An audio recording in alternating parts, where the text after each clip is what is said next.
Students at the University of Otago are raising political awareness among their peers on campus. A group of young activists organised radical orientation to coincide with the more mainstream welcoming events last week. And Tyler West joins us to talk about it. Good evening. Sure. What was the intent behind radical orientation? It was to provide a flax roots alternative to the current orientation events, which at the moment are decidedly commercial and quite apolitical. Was it the first time it's been held? It's the first time this year. Similar events have been held in the past, but not a full week of events as we had this year. Which topics were you focusing on?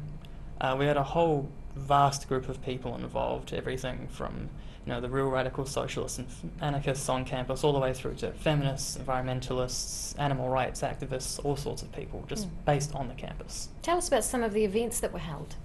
The main event was Disorientation, which is a form of alternative tent city, which we had right out on Union Lawn, live music, a whole heap of groups had their own little stalls and stuff like that, open mic.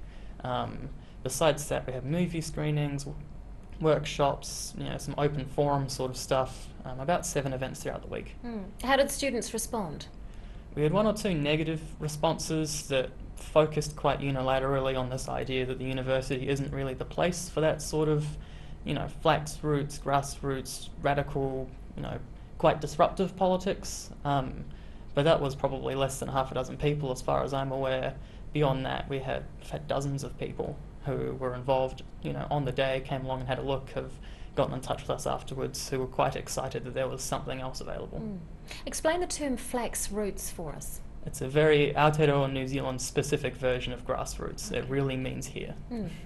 What do you not like about normal O-Week activities?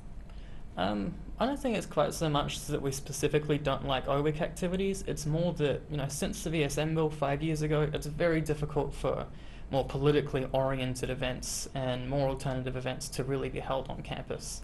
So that sort of stuff really has to come from us, the bedrock of students, without those bigger organisations representing us. Why do you think it is important for young people to be engaged in politics?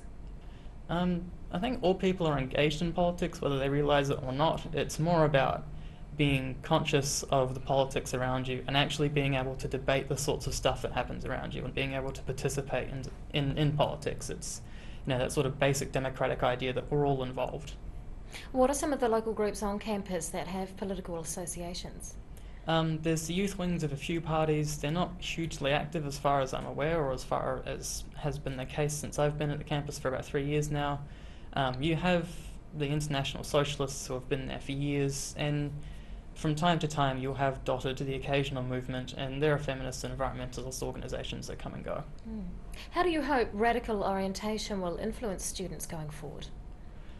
What we're hoping is that by having so many groups pool their resources, that not only will those pre-existing groups benefit, but we can have new organisations that might not have existed before come into being, and that's already happened.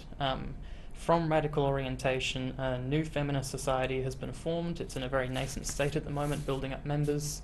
But at the moment, before, this week just passed, there weren't actually any feminist organisations that met in real life in meet space together face to face on campus. So we've already had that sort of positive effect on the general political life of students. From Radical Orientation, Tyler West, thank you so much for your time.